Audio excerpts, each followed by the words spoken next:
Sí, ya está con nosotros María Jimena. Bienvenida, María Jimena, ¿cómo estás? Bien, bien, gracias. Gracias a ustedes por invitarme. Muy bien. María Jimena es una caleña que ha estado en sintonía con todos los temas económicos del país y ha dedicado su vida al desarrollo económico. Es esposa de Luis, un querido amigo nuestro, de Luis Arango, un querido amigo nuestro que también vive en la ciudad de Cali con ella. María Jimena, ¿por qué no nos cuentas quién es María Jimena Betancourt? ¿Qué es lo que hace en su día a día? ¿Cuál es tu profesión? ¿A qué te dedicas? Bueno, yo soy administradora y economista de ICESI. Me gradué en el 2004. Eh, Trabajé en bolsa durante 8 años y medio y desde hace 8 años tengo una empresa que alquila y vende mobiliario para eventos. Hacemos todo el proceso de la importación y vendemos a nivel nacional todo lo que es sillas, mesas, mobiliario, menaje, todo lo relacionado con el tema de eventos. Eh, Eso es lo que hago. Tengo 39 años, eh, caleña, pero viví casi más de 25 años en Palmira. Y bueno, pues llevo casada con Gillo hace 2 años y bueno, se dio la oportunidad de poder estar con ustedes para compartir mi experiencia sobre lo del tema del COVID. Entonces, muchas gracias por haberme invitado. Muy bien.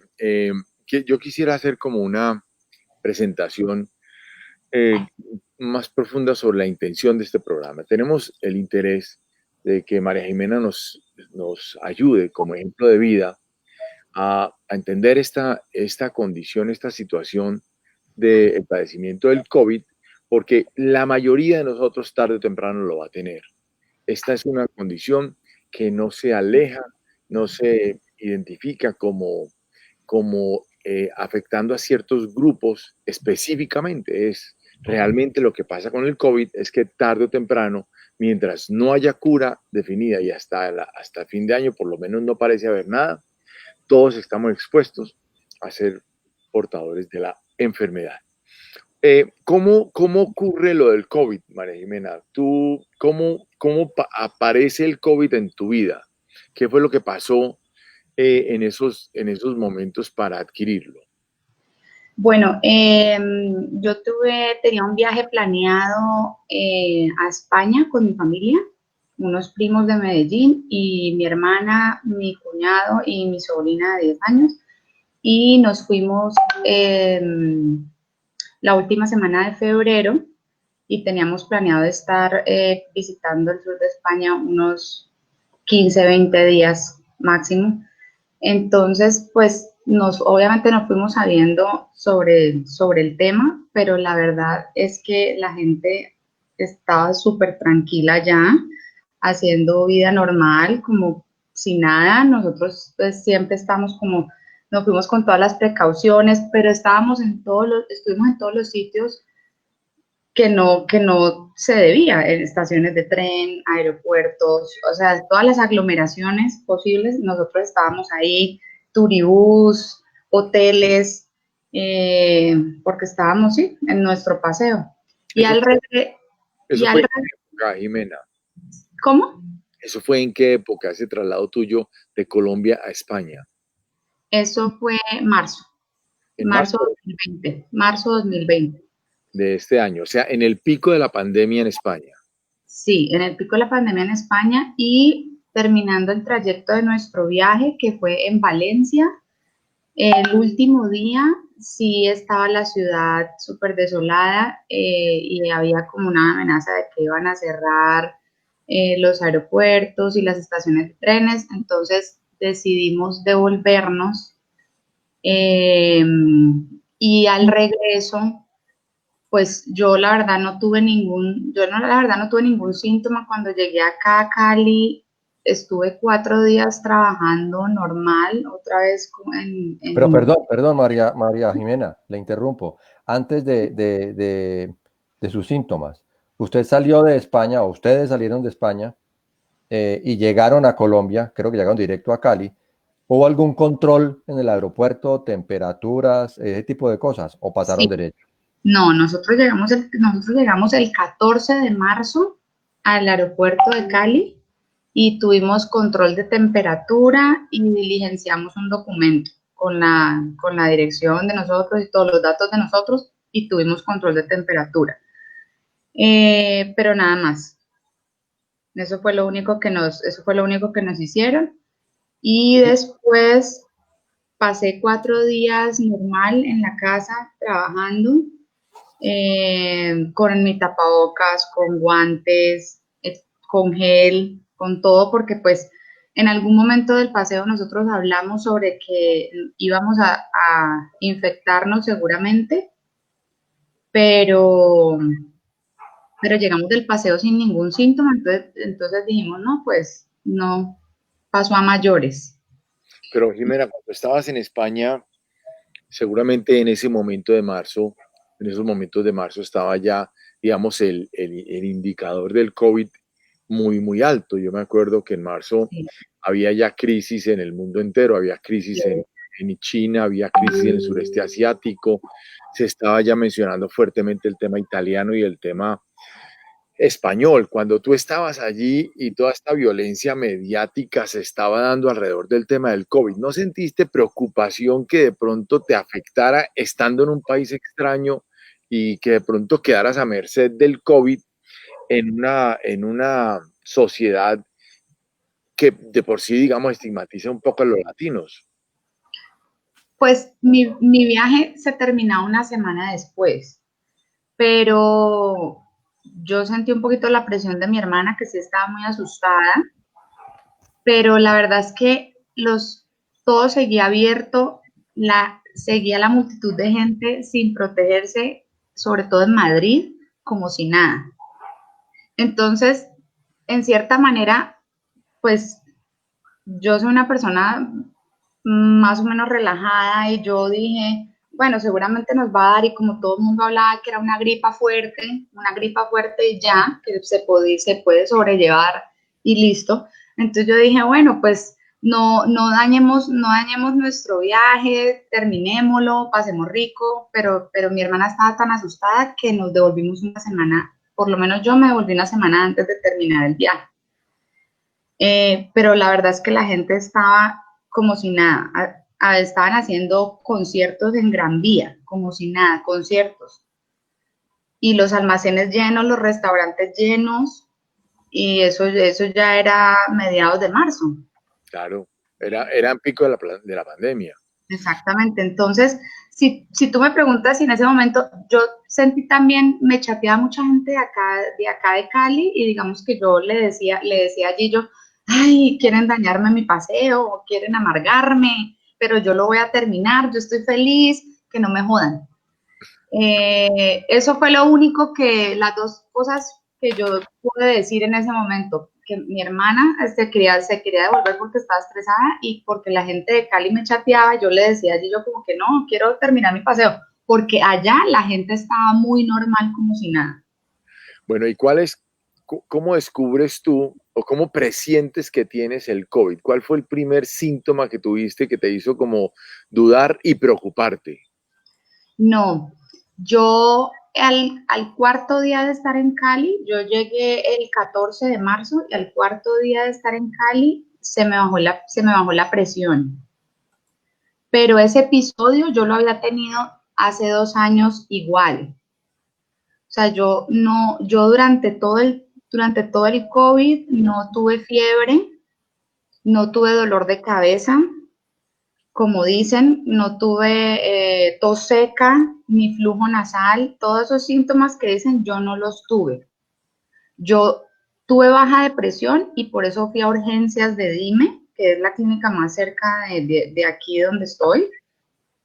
Y ahí como me estaban haciendo por primera vez el ingreso, me estaban haciendo la historia clínica, entonces me preguntaron y yo les dije, viajé a España, acabo de llegar, y el médico me sugirió la prueba, pero no por los síntomas, sino porque tenía el protocolo en la clínica de las personas que llegaran de Francia, España, China, Ujú. deberían hacerles la prueba. Entonces yo me la hice y al día siguiente me dejaron hospitalizada porque la presión la tenía muy baja y al día siguiente me confirmaron que tenía COVID O y me sea, hospitalizaron. el primer síntoma, que es la baja de la presión, tú sientes que ese es un evento médico que es repetitivo en tu vida, pero de un momento a otro te hacen el examen y te dicen es COVID. Sí, me hacen el examen y me dicen que salió positivo. Entonces en ese momento pienso que soy una paciente que tengo una afección desde hace 2 años y que puedo ser asintomática de COVID, porque no presentaba ningún síntoma en ese momento.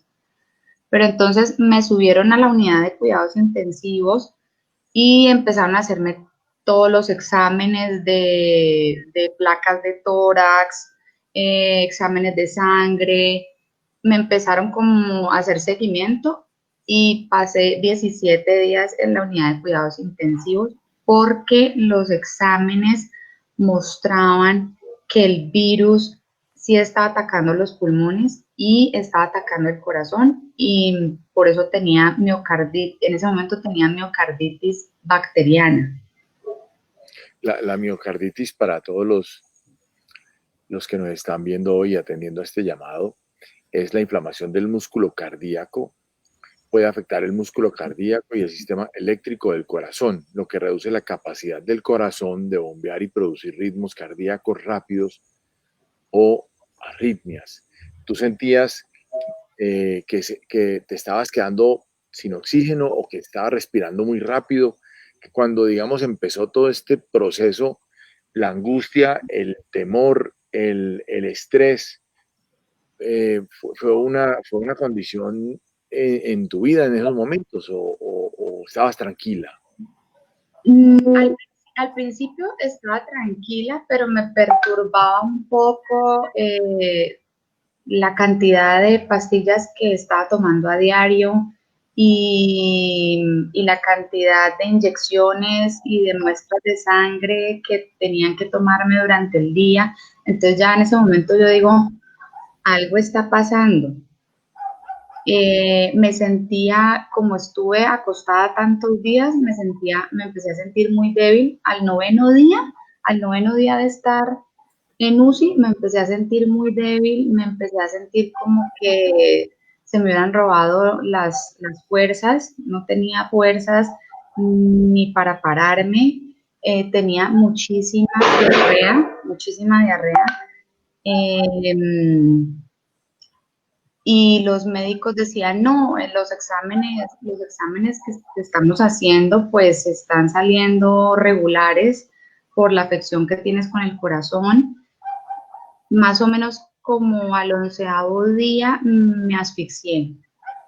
Y digamos que esa fue la parte más dura porque no, ni siquiera podía comer o tomar agua porque estaba muy asfixiada, no perdí el sentido del, nada me sabía, la comida, no perdí el olfato y perdí el gusto.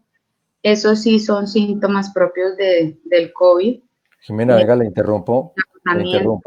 En todas las noticias es como una hora decir UCI, UCI, UCI, y los que hemos tenido la oportunidad, entre comillas, de conocer una UCI, sabemos que eso de romántico y de agradable tiene muy poquito. Sí. ¿Cómo fueron sus primeros días en esa UCI? Y uno, ¿qué hace allá? Sobre todo que no ve sino batas blancas, cero familia, cero contacto con nadie. ¿Cómo era un día en la UCI suyo antes de que se asfixiara? Horrible, horrible porque como que quería que pasaran las horas rápido porque ahí primero no tienes un televisor, no tienes con quién hablar, no te podía visitar ni mi esposo ni mi familia, no tenía contacto con nadie, las enfermeras siempre tenían su protocolo de bioseguridad, entonces entraban vestidas como astronautas todo el día y trataban de darme a entender que no, que no insistiera mucho en llamarlas o en buscarlas porque ellas también estaban asustadas con el tema de que podían infectarse porque todo era tan nuevo y porque tenían que prácticamente disfrazarse cada vez que entraban a atenderme. Entonces la situación dura. Yo creo que pasé momentos muy depresivos ahí porque aparte de que estaba conectada de los dos brazos a las máquinas y todo, pues no puedes ir a un baño por ti mismo, no, estás tan débil que están entrando a limpiarte, a bañarte, a asearte. Entonces yo creo que la parte más dura para un enfermo es la falta como de compañía en esos momentos porque sí, estás como abandonado. Por eso pienso que cuando le sucede este tipo de cosas a un adulto mayor, cae, caen en una depresión muy profunda porque la soledad es bien difícil, a pesar de que yo hablaba por teléfono todo el tiempo con mi familia, pues no verlos ahí, no sentir como su solidaridad es bien difícil. Y el personal médico que me atendió fue increíble, yo no tengo queja alguna porque era tan nuevo para mí como paciente, tan nuevo para ellos como enfermeros y médicos, y que ellos estaban haciendo un proceso conmigo, digamos, experimental, porque pues no tenían una vacuna, no sabían cómo y pues se reunían y tomaban sus decisiones y yo era la única que autorizaba tomar las pastillas, dejar que me inyectaran lo que ellos decían, pero pues no sabían ni ellos ni yo a ciencia cierta si eso iba a funcionar. Además que mi caso era muy particular porque era una afección cardíaca más que pulmonar. En la mayoría de las personas el tema es respiratorio y es tema pulmonar, lo mío era más cardíaco que cualquier cosa. Entonces, yo digo que ellos experimentaron conmigo, lo hicieron bien, tuvo un feliz término, pero esa transición en UCI es muy compleja. En esa soledad de la unidad de atención, donde, digamos, no había posibilidad de dialogar con alguien cara a cara, de sentir cerca una mano amiga, de sentir un hombro que te apoye, una persona que te hable. eh, y con todos estos médicos hablando de una y otra droga como si fueras un experimento médico, ¿tú sentiste en algún momento que la situación se ponía muy crítica, muy difícil y que podía ser fatídica o no? No, yo nunca pensé, yo me sentí muy enferma, pero nunca pensé que confié 100% en las manos de los médicos y tenía, digamos que, la fe a flor de piel, pero yo nunca sentí, ellos me dijeron de lo grave que estaba, porque ellos entraban y me decían, realmente estás grave, pero estamos haciendo todo lo posible por sacarte de este cuento. Yo nunca pensé que me iba a morir, pero la estadística de la que ellos me hablaban era que de 10 9 fallecían con mi condición. Entonces, sí, me asusté porque en lo único que pensaba así por las noches, que era cuando más estaba deprimida, pensaba como que no, todavía me faltan muchas cosas por hacer, no creo que este sea mi momento. O sea, tú tenías una fe imperturbable que ibas a salir adelante. Que iba a salir adelante, solo que cuando me empecé a asfixiar, me asusté, porque es muy complejo estar así, por eso los médicos entraban y me dijeron, para estar como estás, tosiendo, que no puedes comer, que no puedes tomar, que todo te produce vómito, yo creo que te vamos a entubar porque los exámenes están diciendo que tu capacidad no está dando lo necesario para continuar y puedes colapsar. Eso fue lo último, eso fue como el ultimátum que me dio uno de los médicos, que fue el internista, el cardiólogo que me visitaron ese día. Una pregunta, Jimena. Eh, Aquí en Colombia, bueno, y en el mundo entero, se habla de la necesidad de mantener las UCIs, o sea, las unidades estas, con un equipo médico que ha sido muy debatido en los medios nacionales, es el tema del respirador. Y si vamos a tener respiradores colombianos o no, y el número de respiradores ya está llegando a su límite. Bogotá acaba de llegar al límite del 89% de las UCIs ocupadas, UCIs con respirador. En el caso tuyo, ¿a ti te intubaron, te utilizaron el respirador contigo? No, no, porque ellos entraban con toda la documentación para que yo la firmara y autorizara, y yo no autoricé que me entubaran. ¿Por qué? Porque tuve la experiencia de dos tías que se murieron en años anteriores por temas de cáncer, y yo vi cómo desde que las entubaron se fueron para el piso y no salieron del tema. Pues eran enfermos terminales, pero igual yo quedé como con psicosis de eso, y yo dije, si me entuban, aquí me quedo. Entonces no autoricé que me entubaran. Entonces ellos procedieron a hacerme unos ejercicios, para lograr que el corazón y los pulmones reaccionaran, que es voltearte boca abajo y ponerte unas 6, 8 horas a respirar así. Esos eran los ejercicios que me hicieron para no entubarme. Y entonces tú te opusiste a la intubación, al uso del ventilador. Sí, sí, a la sedación y a quedarme ahí, porque yo dije, si me entuban, aquí me quedo. Pero solamente por la experiencia que había tenido con sus tías. No era Sí, nada sí, diferente a eso. no era nada diferente a eso, porque nunca en 39 años que tengo me han intubado. Entonces fue solamente por la experiencia. Me asusté y dije que no. Entonces el médico me decía que no estás autorizando, no lo puedo creer, te puedes morir, entonces vamos a hacer los ejercicios, y yo, hagámoslos.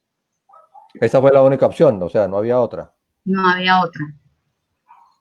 Eh, el debate ese de los ventiladores y de entubar y todo esto que se está dando por doquier, tú sientes que en tu experiencia, obviamente la tuya no es igual a la de los demás, pero en tu experiencia, tú sientes que puedes eh, recomendar utilizarlo en solamente casos de urgencia y evitarlo y mantenerse más bien con ejercicios físicos para volver a activar el pulmón.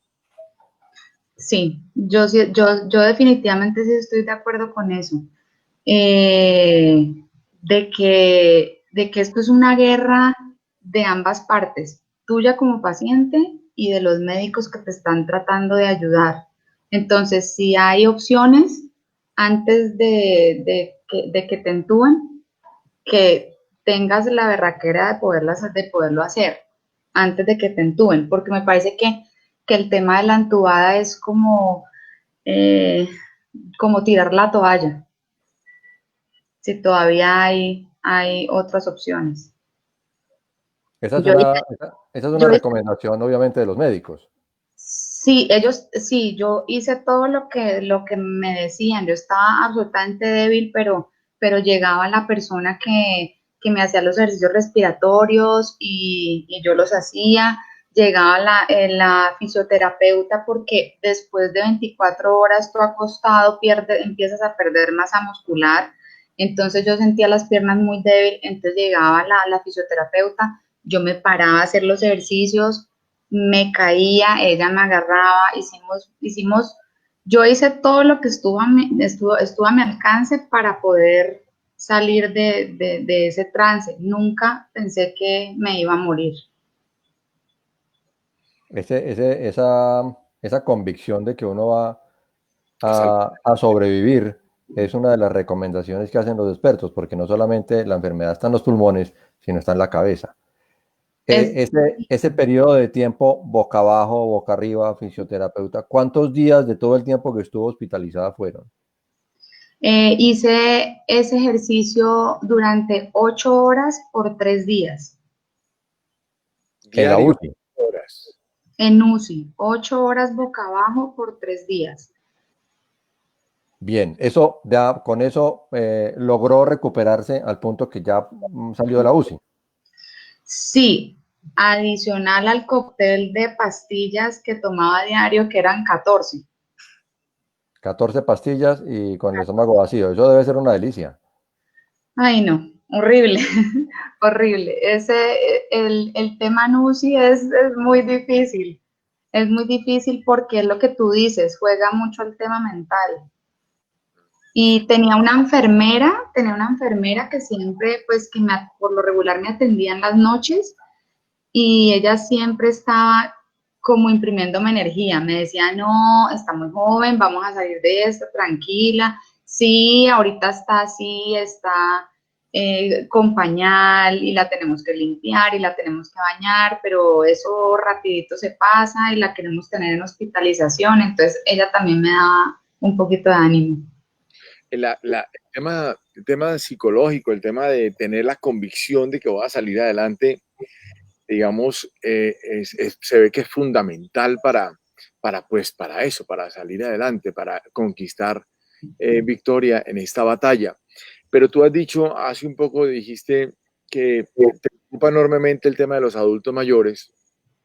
¿Por qué? Porque en esa soledad van perdiendo la confianza, van perdiendo la fe, van perdiendo la convicción, no están acompañados por nadie. ¿Tú crees que esa es gran parte de la razón de la derrota del adulto mayor en el tema del COVID? Sí, sí, porque antes de yo salir de UCI, había otra persona con COVID, adulto mayor, 76 años, al lado de donde yo estaba, y la enfermera siempre decía, no, es que él está muy deprimido, él piensa que ya llegó su hora, que ya se va a morir, que es un trance para irse para el otro lado. Entonces, yo sí pienso que por eso el adulto mayor eh, no la logra tanto como una persona joven. Es por la convicción, Sí, es por la convicción. Y la recomendación que tú haces entonces para las personas que van a sufrir esto, que además va a ser la gran mayoría de la sociedad colombiana y del mundo entero, uno de los valores fundamentales para salir adelante y factores fundamentales es la convicción, la seguridad de que vamos a salir adelante. sí, la actitud, el positivismo. Yo, como les cuento, en algún momento pensé que lo iba a tener porque habíamos estado en todos los lugares que no debíamos y del grupo, nosotros éramos 6 y del grupo de 6 llegamos 3 contagiados. ¿Qué Pero pasó con ellos? mis primos viven en Medellín, la pasaron en sus casas. A mi prima, no, mi prima tuvo un dolor de cabeza y tuvo fiebre un día y a los 2, 3 días estaba como si nada. Mi primo sí tuvo decaimiento, se asfixió también, pero lo pasaron en la casa. No, nunca fueron a urgencias ni nada. Hasta que le Pero el caso suyo se vio complicado por el problema con el corazón. por el problema del corazón, sí. Pero, Eh, pero también si no hubiera sido por eso, no me hubiera dado cuenta que tenía el problema Ajá. cardíaco para poderlo tratar. Esa es la otra. Yo llevaba 2 años sin tratarlo. Jimena, una vez que, digamos, esto transcurre y sabiendo que, digamos, la visión que tú tienes y la recomendación que das es, hombre, mantener la mente positiva, el ánimo alto y aunque las angustias y las penas son muy grandes, hay que convencerse de que se puede salir adelante. Una vez que tú adelantas ese proceso y en esa soledad en la que estabas, sales de la UCI, ¿cómo te trata la sociedad? Pues salí de UCI, estuve en hospitalización 4 días y después, como fui la primer paciente recuperada de la clínica DIME por COVID, pues hasta calle de honor me hicieron. Salí en todos los noticieros, en todo lado. Digamos que es impactante porque, en primer lugar, tienes la enfermedad de moda que nadie sabe cómo tratarla y todo el mundo le teme. Entonces, digamos que cuando recién salí, yo le dije muchas veces a mi esposo, me van a rechazar, no quiero sentir el rechazo de la sociedad, me van a ver como si tuviera lepra, algo muy horrible, como que estoy infectada o voy a seguir contagiando porque los médicos me dijeron, te sugerimos que después de que salgas de aquí, estés 14, 20 días aislada porque nosotros no sabemos si tú sigues contagiando hasta que no te vuelvas a hacer los exámenes. Entonces, digamos que es una angustia permanente, es una angustia permanente de que todavía tienes la enfermedad, de que la vas a contagiar a otros y muchísimo miedo al rechazo, porque en esta sociedad pues tú encuentras de todo, la persona solidaria, pero también la persona que desconoce el tema, que no ha leído sobre el tema y entonces simplemente por conjeturas opta por sus posiciones y, y yo tuve la experiencia, por ejemplo, en el edificio donde yo vivo, que cuando se dieron cuenta que yo estaba en la clínica fue de rechazo hacia mis papás, por ejemplo. Entonces, eso me afectó. Creo que son cosas que no dejan al enfermo recuperarse completamente, por lo que volvemos a decir, el tema de la mente juega un papel muy importante en este tipo de situación. Pero después de que pasaron los 14 días, me volví a hacer la prueba, salió negativa, entonces es como un cúmulo de esperanza que llegó a mí y ya se siente uno más tranquilo, más tranquilo. ¿Y los vecinos se tranquilizaron también o no? Los vecinos estuvieron muy estresados. Eh, fue como cacería de brujas. Pero mira, pues tú vives en un edificio y digamos en una condición especial por el nivel eh, socioeconómico en el que estás rodeada. Y aún así, con ese conocimiento de ese grupo de personas, pareciera que te miran con desdén y con desprecio y con rechazo cuando has pasado por un pasillo, seguramente porque piensan muchos de ellos que vas a dejar la estela de la muerte a tu paso, ¿cierto? Sí, En sí. el caso, digamos, de personas que no tienen la condición que tú tienes y la fortuna que tú tienes, de estratos socioeconómicos menores, donde el tema de la ignorancia también es muy poderoso, es muy fuerte. Se ha visto ya los casos en muchos sitios, en Guayaquil, en Ecuador, en Perú, en Lima, de apedrear la gente, golpear la gente, cerrar las casas y en muchos casos casi que incendiarlas.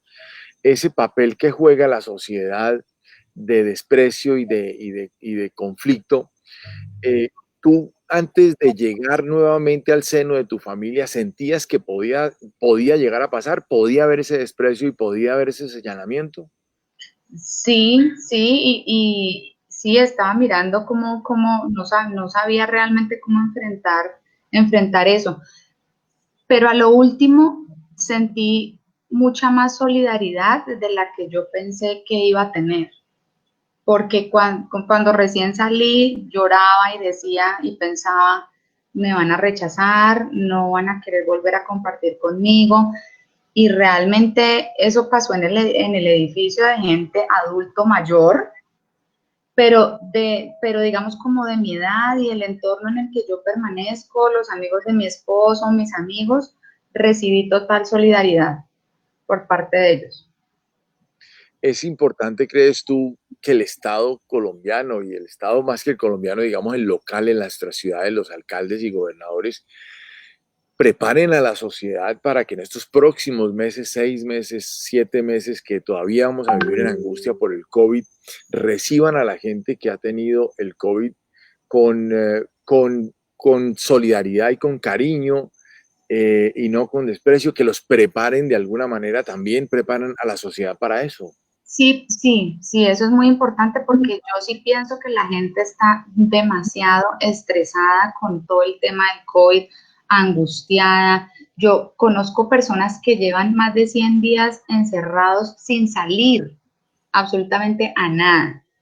Entonces, yo sí pienso que la ciudad y que el país debería preparar a la gente para ser más solidarios con las personas que han tenido esta enfermedad. Y desde la óptica de tu experiencia, ¿tú crees que los hospitales y las clínicas que van a atender a los adultos mayores, cuáles deberían ser los mecanismos para mantener el ánimo del adulto mayor arriba? Pues mira, en Dime, claro, yo fui la primer paciente y digamos que toda la clínica estaba en torno a mí. Yo era como el animal diferente, entonces todo el mundo estaba allí, que estamos experimentando. Entonces yo recibí atención por todo lado. Yo tenía la psicóloga, tenía la fisioterapeuta, tenía terapia respiratoria, todo. Entonces todo eso me ayudó a mí también a salir adelante a pesar de que me sentía sola. Yo sí, yo sí pienso que la mejor posición que uno puede tener con un enfermo de COVID es ayudarlo mentalmente, siempre también, o sea, que el proceso sea, te estoy ayudando físicamente a que tu cuerpo se recupere, pero también a que se recupere tu mente. Eso fue lo que hicieron conmigo en Dime y por eso yo estoy tan agradecida con el equipo médico de allá, porque en ningún momento me dejó desfallecer y impulsaba todo el tiempo mi actitud positiva y las ganas, de verdad, fueron demasiado comprometidos conmigo. Usted tuvo la fortuna, Jimena, de, entre comillas, ser de las primeras que entró al sistema de salud de Cali con COVID.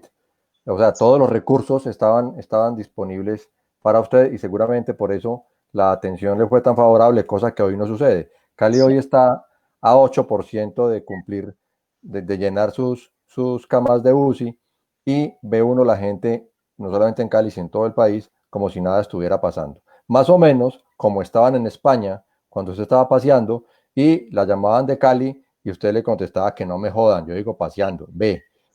¿Qué le diría usted a esas personas hoy, a esa cantidad de gente que ve en la calle con total irresponsabilidad, después de haber pasado esos 20 y pico de días o no sé cuántos días de ingratas vacaciones en una UCI? ¿Cuál es la versión de hoy?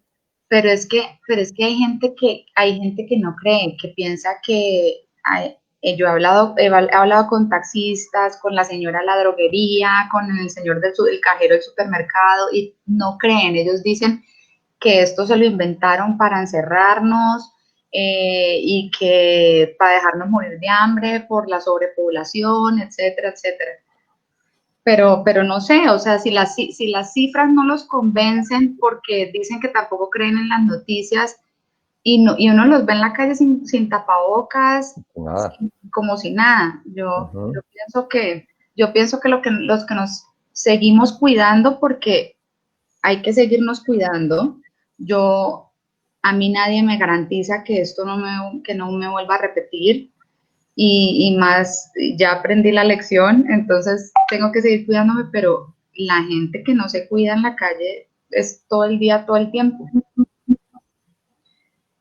Yo, David, hay algo que me gustaría y en algún momento me lo plantearon en Dime y fue como, mira, sería muy chévere que pudieras visitar los que están enfermos de COVID para darles tu experiencia y para darles ánimo, porque, porque no es fácil, como les digo, no es fácil tener una enfermedad de moda que no tiene cura y que todo el mundo rechaza.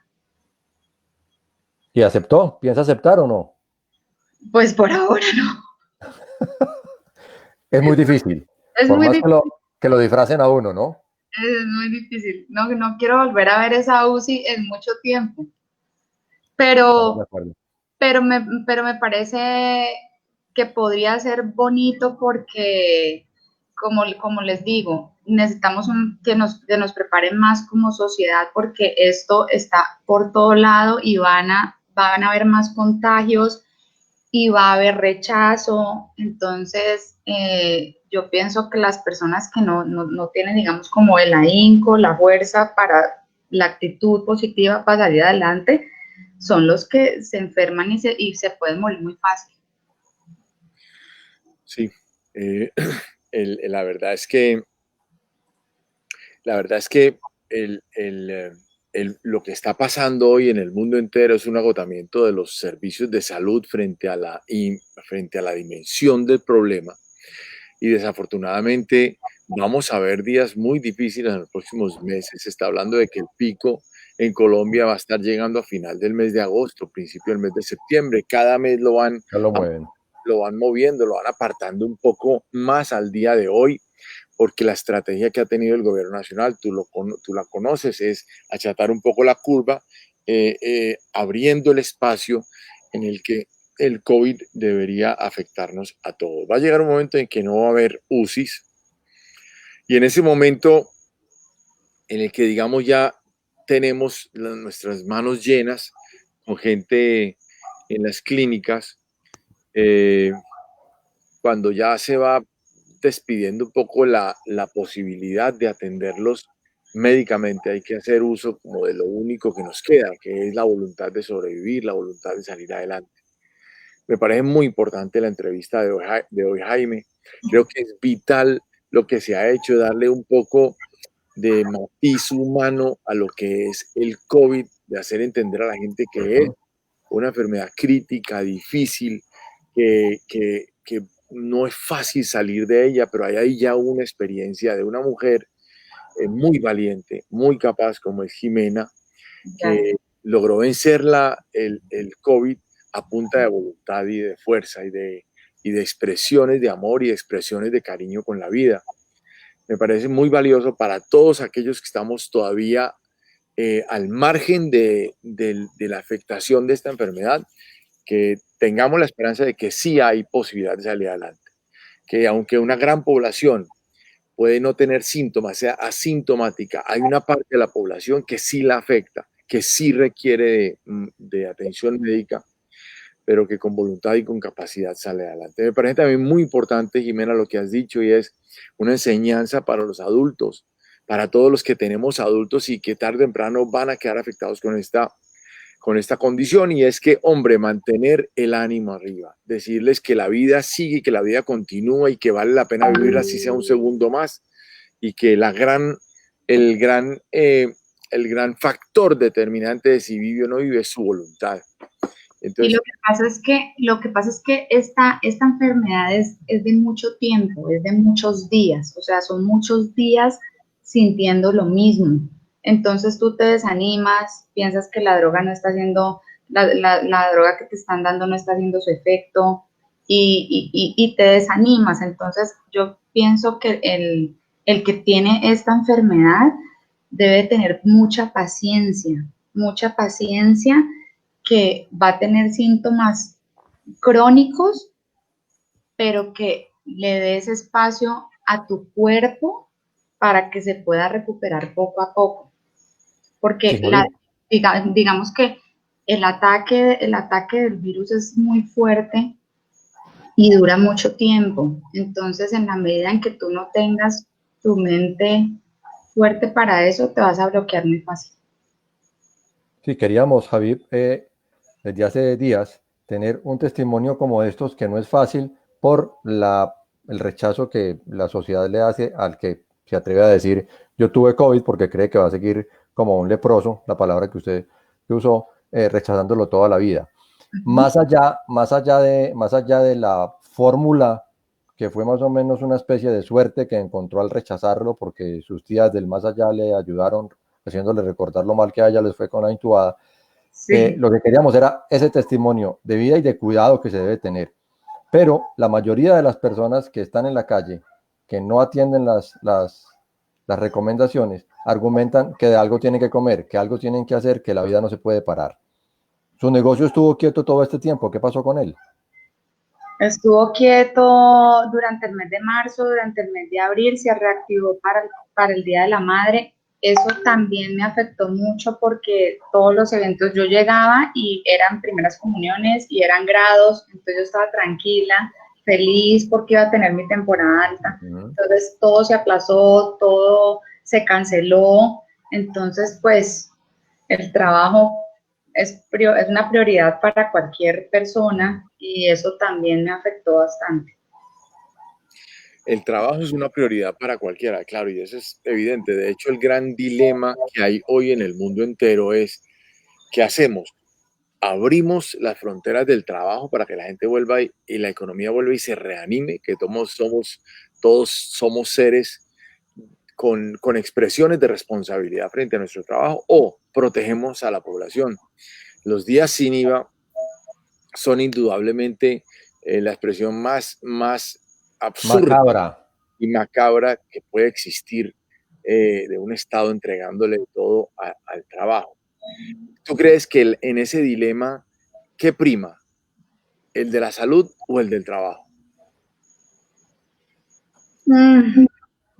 Me la pones difícil porque todo el tiempo he dicho que el cuidarse es convicción propia, que un país como este no aguanta una crisis económica o quedarse de manos cruzadas por muchos meses. Yo he sido partidaria de volver a trabajar, de salir a trabajar y que cada uno tenga la convicción de cuidarse y la actitud para hacerlo. Entonces, ahí me queda difícil porque a pesar de que lo tuve y estuve tan enferma, debería estar diciendo, no, la prioridad es cuidarnos, pero para mí la prioridad es volver a trabajar en la normalidad en la que yo llevaba, o tenía, no sé para cuándo, pero volver a trabajar cuidándose, teniendo la convicción cada uno de que debe de cuidarse. Sí, dependiendo del vecino, dependiendo del Sí. compañero del bus, dependiendo de millones de personas que también pueden tener esa convicción o no. Hay una faceta también que quisiera resaltar, Jimena, que me parece muy importante. La valentía tuya se compara solamente con la valentía de tu familia, los que están cerca a ti. Yo sé que por ahí tenemos a Luis cerca a ti y yo quisiera conocer un poco. No pudimos tenerlo en la otra pantalla porque las mezclas de audio nos imposibilitaban Aquí escucharlo. lo tengo.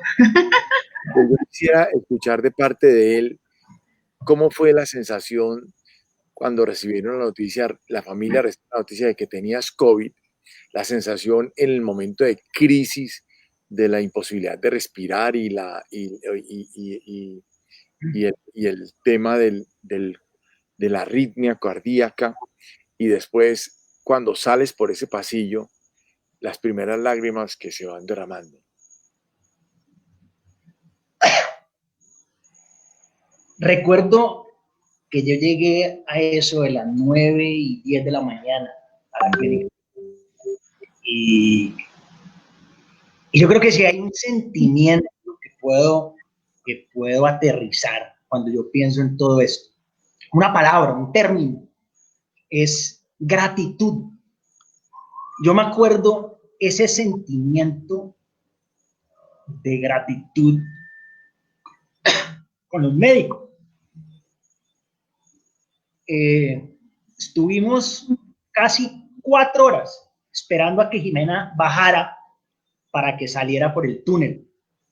Eso fue un momento donde yo hablé con todos, ellos me conocían obviamente, porque yo iba 2, 3 veces al día, inclusive dormí en el parqueadero de la clínica 2 noches, que fueron las noches críticas de ella. Me fui a dormir en el parqueadero, porque así me sentía como que al lado de ella. La gratitud con los médicos era infinita, pero yo quiero hacer un comentario, que yo estaba oyendo la entrevista y viendo como Jime, digamos, ha asumido todo esto y se ha puesto al frente. de todos estos retos personales, profesionales, es que dentro de esta pandemia, Javi, la gente paró de soñar. Y quien para de soñar, para de vivir. Bob Dylan decía que quien para de soñar pierde su vida. Y esto yo creo que ha sido una experiencia que realmente te indica que la resiliencia, la berraquera, la putería, la gente, la persona, ahí está la llave. La llave la tiene la persona, los médicos son tus compañeros, tus guías, tu vehículo, pero quien realmente va a hacer la diferencia es esa persona que está luchando en la UCI. Yo no lo podía creer cuando los médicos me dijeron que Jimena no había firmado la orden de intubación. Para mí fue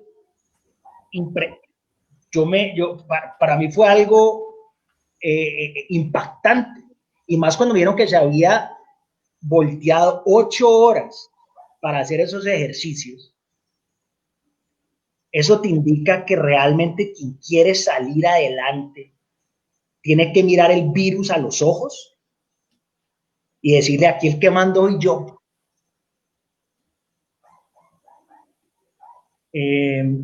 Para nosotros fue una experiencia, para mí fue una experiencia que si te digo, yo no me acuerdo de varios días. No tenía tiempo para pensar, no tenía tiempo para desmotivarme en ningún momento. Y es muy duro, uno siempre trata como ser humano, digamos, de encontrarle el lado positivo a todo, porque yo no creo en los pesimistas. Me fastidian, y la gente alarmista intento no estar al lado de ella, porque siempre he creído que para todo hay solución. Y así intentamos como familia llegar y enfrentar esta situación. Cuando no había una salida, la intentábamos encontrar. La encontrábamos por medio de humor, de anécdotas, de fotos chistosas que yo le mandaba a ella mientras ella estaba en la UCI.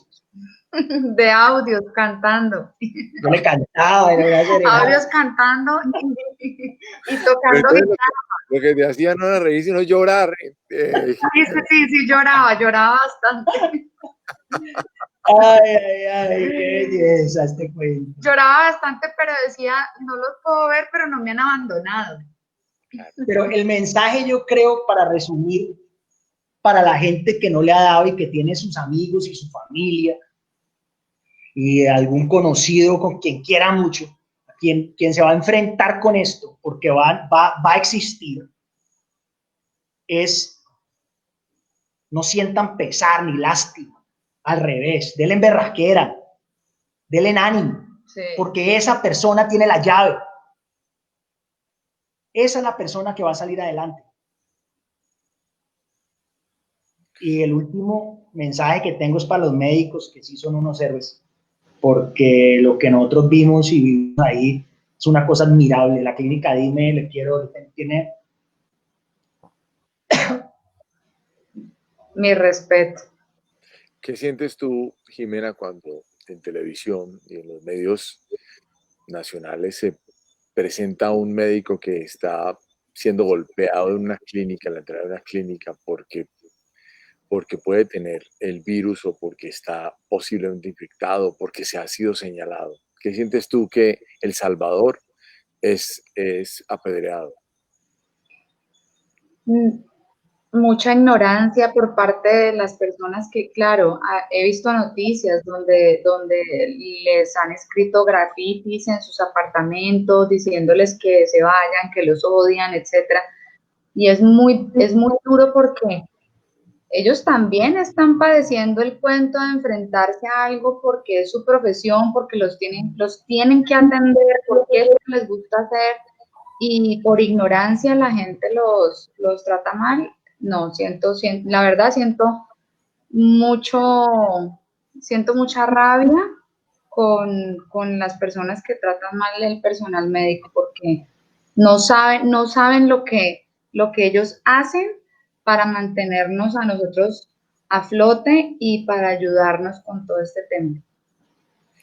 Muy bien, estamos llegando ya al final de nuestro programa. Yo quisiera escuchar de parte de Jimena y de Luis con palabras de despedida antes de ir cerrando la sesión.